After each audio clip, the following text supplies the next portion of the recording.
Hello and welcome to Hot Money on Bloomberg Quint Live, India's first digital live streaming business news service. This is the show which gives you a complete wrap of all the stocks that are buzzing in trade. I'm Darshan Mehta. Let's welcome our experts then. Komaloza of Finance.com, Savi Jain of 2.2 Capital, and Foram Parekh of Indiabulls Ventures join me on the show at this point of time. Thank you to all of my guests. Today on Hot Money, we'll discuss the rural or the agri theme, given the fact that, both the BJP and Congress have spoken about farm loan waivers. What's the best bet in the large cap and mid cap space since the markets have now started rallying? We'll talk about NBFCs because of late a lot of NBFC stocks have started rallying from the low. Is it a space that you should get into or should you avoid this space? And one stock they believe is overvalued or probably it's a stock that you should avoid at this point of time given the recent rally that we've seen. With that, we start with the show. The first theme is basically the rural agri theme because we've seen counters like UPL, the fertilizer stocks, couple of the tractor stocks, and a lot of these two-wheeler stocks started to move. Given the fact that the Congress has said that they will go in for a farm loan waiver in the 3 states that they've won. The PM himself, as per media reports, has indicated a close to a 4 lakh crore farm loan waiver. What does this mean for the agri theme or the rural theme, and which are the key stocks that you need to play with this? We'll ask our guests. So, Savi, I'll start with you. It's a known fact that there could be something, a lot of populist measures will now come in as reported by the media. Given that the BJP will now try to go in after the rural votes. If someone has to play a theme stock-wise, which stock would you say? So we hold Hero MotoCorp, and I think that's a good way to play the rural theme without the, the regulated sectors of fertilizers, etc., which we are kind of averse to investing in. So, Hero derives more than 50% of its volumes from the rural sector, and they have a significant market share, more than 50% market share in the entry-level motorcycle. And for the past few years, the volumes have been tepid, and and because of that, the stock has also not done that well. Overall, it's a big beneficiary of the entire pickup in rural, sentiment, and as penetration increases and we reach the level of penetrations in countries like Indonesia, etc., I think Hero has a long way to go, and the stock is trading at less than, I think, 16-17 times 1 year forward trailing, 1 year forward earnings, and with a business which makes more than 35-40% ROE. So I think that's one stock that we like. Okay, given the fact that Bajaj spoke about pricing and they will go in for pricing rather than market share, couple of launches coming in across the board, tie-ups with foreign company. Do you think that Hero will be able to? How does Hero fit into this entire scheme of things among the two-wheeler space? So basically, what we have seen is that every player has their own niche which they operate in, and the other players try and break that niche. So be it Honda in the scooter segment, or Bajaj in the slightly premium motorcycle, and Hero in the entry level, or Eicher in the premium segment. And no one has really been able to break that monopoly or kind of monopoly that each of these players have. They've been able to protect their turfs, and they've also, all of them have tried to break into each other's turfs. So in that sense, Bajaj, just that pricing thing, it does not play out. It has played out over the last couple of months. If you see, the volumes of Hero have suffered as compared to a TVS or a Bajaj. But we believe that is transitory, and the strength that they have in their core segment, that is not going to go anywhere. We are not really pricing in a lot of growth in their other segments, which is exports and premium that they are trying to play. We are assuming that they'll have limited success there. But the core segment, which is the entry-level motorcycle, I don't think anyone can compete with Hero on that. So. Okay, that's the point. So Hero is the first stock. Foram, which stock are you all investing, telling your investors to bet on as far as the rural agri theme is concerned, considering what all has happened? Yeah, so we feel that FMCG would be the first sector which would benefit out of it. So as the loan waves of the disposable income in the hands of the farmers increases, and the first thing that they would want to go and buy is the necessity products. So FMCG stands tall in these kind of products. If you look at their pricing way, also they design prices to cater to the rural area. So we feel that out of the FMCG sector, the top bet would be HUL and Britannia, because we just saw off late HUL acquiring Horlicks of GlaxoSmith, and which is like a huge positive. the brand also, the Horlicks brand is also very well known in the rural area, and so we feel that once it comes in the segment of HUL, the food and refreshment segment, which I think has 10 to 15% of the total revenues, would be increasing at a good 20-30% growth rate. So I think it would then become to 18% of the total revenues. And overall also, if you see the volume growth in the HUL, it's doing quite good. It's at 10, in double digits only. So with this acquisition also, we feel that it would augur to the top line. As a result, this is like a must buy. And now that the valuations are also comfortable, though HUL is trading at 52-week high, but still, this news is very positive, and it can give a more boost to the top line. So HUL would be the top pick. Then again, Britannia is something that we have now started recommending. We were a little cautious on the valuation side of the Britannia, but now that of course we have a farm loan waiver, so we don't think so this can be a miss at current market price. Britannia is also coming out with various new launches, and obviously it has a very stable performance. It's growing at a good CAGR of 20%, and it's maintaining its CAGR, which is very important. So I think FMCG sector is something that we should not miss at current juncture, and that is why we recommend HUL and Britannia. Okay, Hero MotoCorp, HUL, Britannia. What about you, Komal? Which are the stocks? Correct. Government, based on the farm loan waiver or the other initiatives that are taken by the government like MSP, we also would like to recommend a FMCG and two-wheeler segment to the client. The reason being, let's say if we look at the FMCG sector, where the 40% of the demand comes from the rural segment, this kind of an initiative will help them to boost their revenue growth. We'll recommend Dabur or HUL again in this segment, because most of their 40 to 45% of their revenue comes from the rural segment. So more disposable income in the hands of the farmer will also help them to grow the revenues of this company. Two-wheeler again, because of the more disposable income in the hands of the farmer, we will see a double-digit growth in the volumes of this companies. So two-wheeler and in FMCG. Two-wheeler, which is the topic that you all are recommending? TVS Motors is what we will recommend. And you're not concerned about the valuation of TVS, because that's pretty steep compared to a Hero or a Bajaj. Correct. So see, the FMCG or two-wheelers segment are definitely trading at a premium, but during this volatile market, this kind of stocks will help the customers to get that stability in their portfolio. Okay, so that's the view that's coming in. The rural agri plays, basically consensus view across the guest is that FMCG or basically the auto, especially the two-wheeler space. So counters that we spoke about right now include a Hero MotoCorp as well as a TVS Motors, and in the FMCG space, it's basically HUL, Britannia as well as Dabur. So that's the first theme that we spoke about.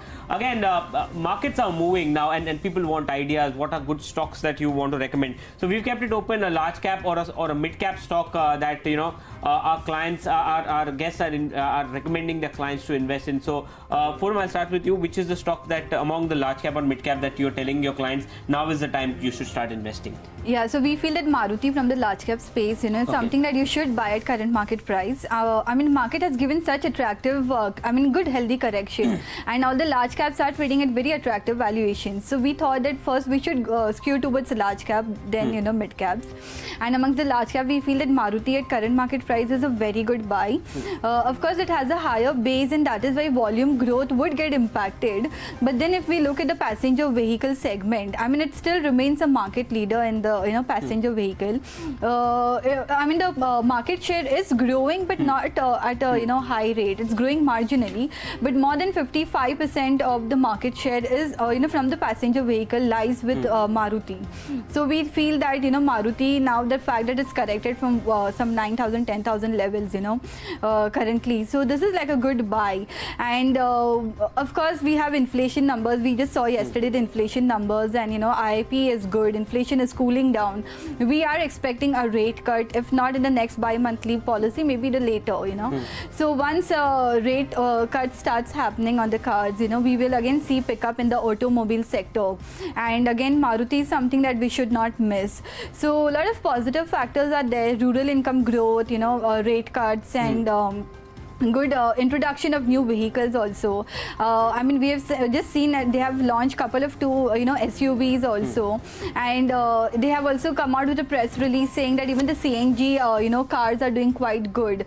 So I feel that the compact car demand, which was hampered in the last automobile sales numbers, if we dissect the numbers, the compact cars did not do good. So the demand in the compact car segment would come back once the rural income starts picking up. So we feel that Maruti at this price, at this valuation, is a must buy. Okay, what about you, Komal? Which are We'll recommend Escorts to our investors.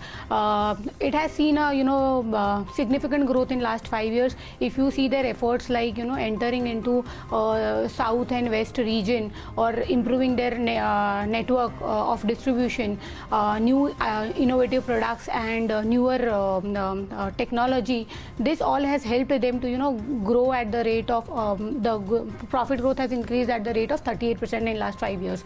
Again, their agri machinery, or you see the consumer construction the part, or the railway segment is growing at the constant rate of 12%.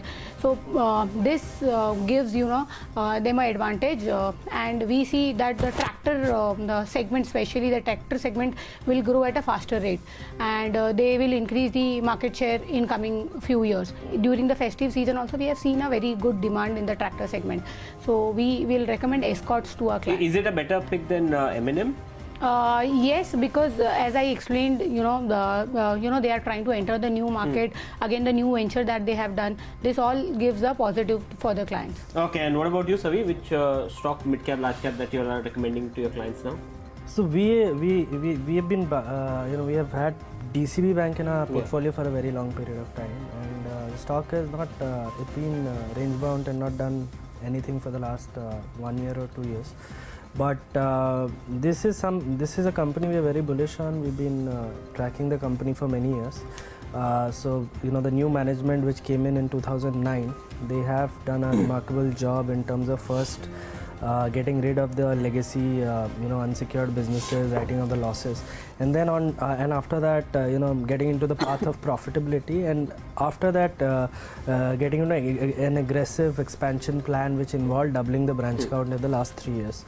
So that has obviously resulted in a significant increase in cost to income ratio. ROEs have dipped, and they have now they're close to low double digit or close to 10-11%.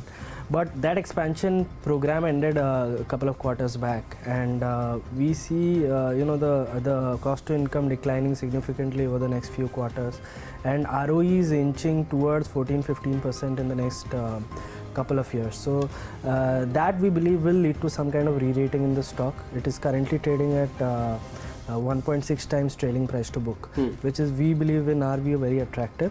They're very conservative on the lending side, very small loans, not present in corporate lending, don't have any stressed assets in terms of S4A or 525 or those exotic ways of hiding understating the NPS. So therefore we believe it's a good stock with limited downside. On this forum itself, you all have spoken about DCB Bank, but it's been a marked underperform. It hasn't performed. Any reason what seems to be the concern that the street has, that despite several private sector banks moving, this one hasn't? Yeah, so the ROEs, like I said, were going down, and till now they have been the upward trajectory has not happened. If you look at the guidance that they gave in 2013, which was just before they went into this expansion spree, they guided for a 14% ROE in the quarter ending FY19. So the street believes that probably will be difficult to achieve. Even in our opinion, maybe that may not be achieved. But we believe that maybe 1 or 2 quarters from there on, we can meet those numbers. The street, I think, is very skeptical of whether the bank will be able to meet those numbers, because it will actually mean a significant operating leverage and a significant decline in cost to income to reach those 14% kind of levels. Okay, so that's the view that's coming in from our guest counters like Maruti, Escorts, as well as DCB Bank are spoken about. Now, the other thing that people want to now know is the worst over for NBFCs, because we've seen these bear market rallies in the NBFC space where again they've dropped significantly. There's a move, and again they start to correct. But Is the worst over? Like one of the prime lending bank always says the worst is over, but somehow that never comes in. We're asking our guest, is the worst actually over for the NBFC space? Kamal, you think worst over? So see, if you see in last 5 years, any third multi-bagger you pick up, it will be from the NBFC sector. But after IL&FS issue and the liquidity crunch that we have seen, increasing defaults have increased their provisioning cost. At the same time, interest rate also acted as a dampener to their profitability. So the worst is not over. According to me, there will be some more pain in this sector. One needs to be very cautious when they are picking up a NBFC, because most of the NBFCs are corrected by 10 to 15 to 20% also. But that does not mean that we go and buy it, because if you see from the valuation perspective, in last 5 years as they were growing at a faster rate, we have given a very high valuation to those companies. So just correcting by 15 to 20% don't make them attractive. So you still believe they are expensive? So most of the NBFCs are still expensive. If you take away the housing finance company, they have corrected significantly. But still, Bajaj Finance is trading as compared to the other peers at a higher valuation. So what are you recommending your clients in the NBFC space? If a bit of their portfolio allocation has to happen towards NBFC, which are the ones that you believe are fairly valued? We'll not say, because see, again, as I said, one needs to be in the NBFCs which have a stable asset quality, at the same time have more promoters equity in their company. So we'll recommend Bajaj Finance, HDFC, Muthoot Finance to our clients from NBFC, and avoid NBFCs which don't have a good track record or has a corporate governance issue, or don't have the skin in the game. So we'll avoid those kind of companies and would recommend a larger NBFCs like HDFC or Bajaj Finance. Okay, Foram, you must be getting this query a lot, whether you should invest in NBFCs at this point of time. What are you telling your clients, and if yes, so which are the stocks that you believe which are the stocks that you're recommending to your clients to accumulate? Yeah, so we feel that NBFC, you can definitely accumulate at current juncture, because we have seen very healthy correction in NBFC space. And of course, not all the NBFC stocks should be painted with the same brush. So there are very good quality stocks like the large caps, Bajaj Finance, HDFC. Undoubtedly, they are very good, good corporate governance, healthy growth rate in their books and everything. But also now we feel that, the broader scenario has changed now. We do not see rate hikes happening in the near term. Of course, because crude has stabilized, inflation is it's under control, and we also saw that in this last bi-monthly policy, SDR being cut, and there's target to come down SDR to 18%. So which is very healthy, and RBI is taking steps to infuse liquidity. So in this scenario where we know liquidity is going to be infused into the system, we don't see there would be any ALM mismatch. We do not see NIMs getting impacted. As a result, we feel that NBFCs, good NBFCs which got hampered because of the entire sector, can definitely be bought at current levels. Like which ones? Yeah, so we feel from the mid-cap space, L&T Finance is something that you can definitely buy at current levels. It has a good corporate governance. If you look at their disbursements, it's growing at good, more than 30% upside. The loan book size is also very good.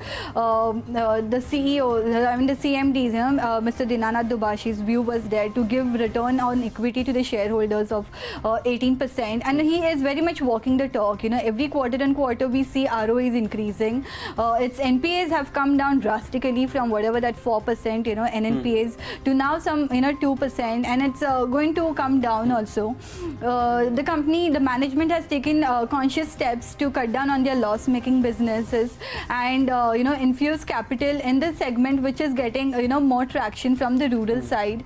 And of course, when we see rural income picking up, and of course we have an election year, so we will see expenditure from the government also being infused into the system.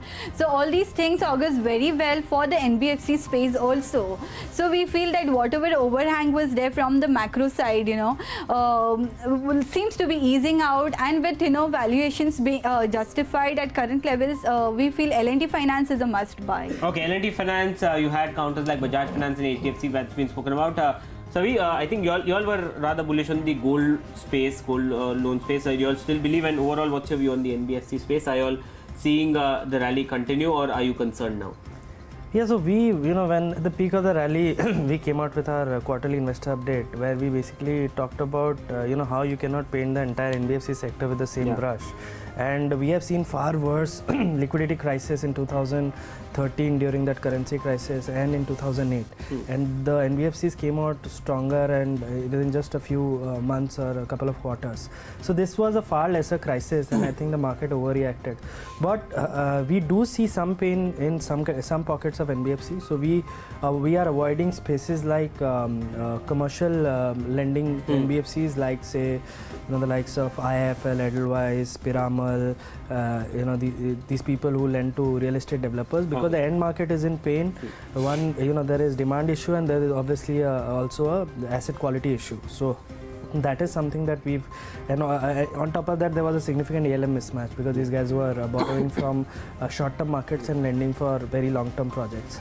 We have been very bullish on spaces which are retail oriented, but retail oriented where there is pricing power. So where if there is a 2% increase in cost of funding, they can easily pass on that to the end consumer, and that happens to be spaces like SME, gold finance, microfinance, where you're lending at 24-25%. So even if you increase the lending rate by 100 bips or 200 bips on an incremental basis, does not make a huge difference to the person's life.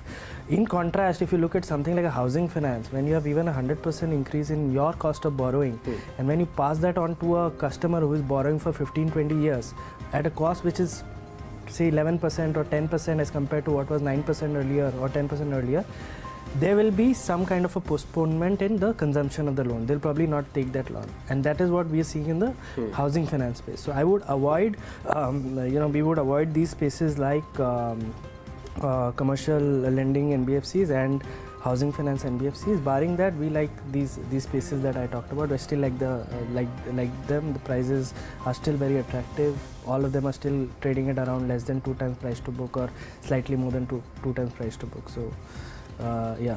Okay, that's the view that's coming in on the NBFC space. And since the markets are heating up, obviously some of the stocks have gone up and are pretty much still overvalued. We're asking one stock which probably, if it's in the F&O space, you can short it, or pretty much an avoid from your side. So Savi, I'll start with you. Which is the top avoid as per you at this point of time? So I had spoken about this earlier as well. This is Z, and when I had spoken about it a few months back, at that point the entire divestment of stake was not planned, but now that is additional information that we have. See that it means 2 or 3 things in my opinion. One is obviously there is pain at the promoter level where they are having liquidity concerns, and there is an urgent need to divest this one asset which is worth a lot of value as compared to a lot of the infra assets that they have and that they need to fund. So that is one problem. And second is obviously the problem of the industry, which is, we believe, very structural in nature, where the entire data boom, OTT boom, all of these Netflix, Amazon Prime, and all of these, even the traditional broadcasters coming out with their online platform, all of that will mean a lot of pressure on the existing traditional businesses of broadcasters like Z. So that we believe will lead to a significant pain in their core revenues, which is subscription and advertising, because advertising is also moving to digital in a very significant way. So that and that being said, the stock is not really it's very expensive, and we believe this is one stock that that we would avoid. The only upside risk here is that a large strategic player buys it for a significant premium. Likelihood of that is difficult to say. We can't think of any players where it actually makes a strategic fit, but you never know. Someone can come down and pay top dollars for the asset, so that's a risk there. Okay, so that's the way on Z. Apart from it, Foram, what are you all telling your clients to avoid? So we feel that telecom sector could be avoided at current juncture because as I said, market has given very healthy correction, and we do not see a need to go and run and buy telecom stocks. So of course telecom stocks all fell and they're not running for a reason. The reason is of course Reliance Jio, which is giving them huge competition, and it is doing very well in terms of subscribers and all. So we feel that all these domestic telecom companies would have to do lot of activities like acquisitions and merging up, and we did see in Vodafone Idea case. So we feel that there would be and these are all capex intensive sectors. We are on the verge of getting 5G spectrums, and also that would again lead to a huge capex for these companies. And of course there is a tariff war, so which does not fetch them good top line also. So we feel that at this current juncture where so many stocks and sectors are available at attractive valuations, there is absolutely no need and to have telecom sectors in your portfolio. Okay, what about you, Komal? Here also we will take a basket approach where we will avoid PSU stocks specifically. The reason being the issues that they have related to NPAs. Again, the consolidation is happening in the sector, so most of the bandwidth of the management is going towards consolidation efforts rather than focusing on the margins or profit of the company. So we'll avoid that particular PSU bank segment. The private sector banks are expected to do better than their counterparts PSU bank. At the same time, private banks market share is also increasing because of the pain in the NBFC and PSU sectors. So we'll rather we are overweight on private sector banks as compared to PSU banks. So we'll avoid PSU banks as well. Okay, so that's the view that's coming in on sectors or stocks that should be avoided at this point in time. But with that, we're completely timed out on this edition of Hot Money. Savi, thank you so much for coming in. Foram, Komal, thank you so much for coming in today to the studio for the show. Ask BQ comes up next. Stay tuned to Bloomberg Quint.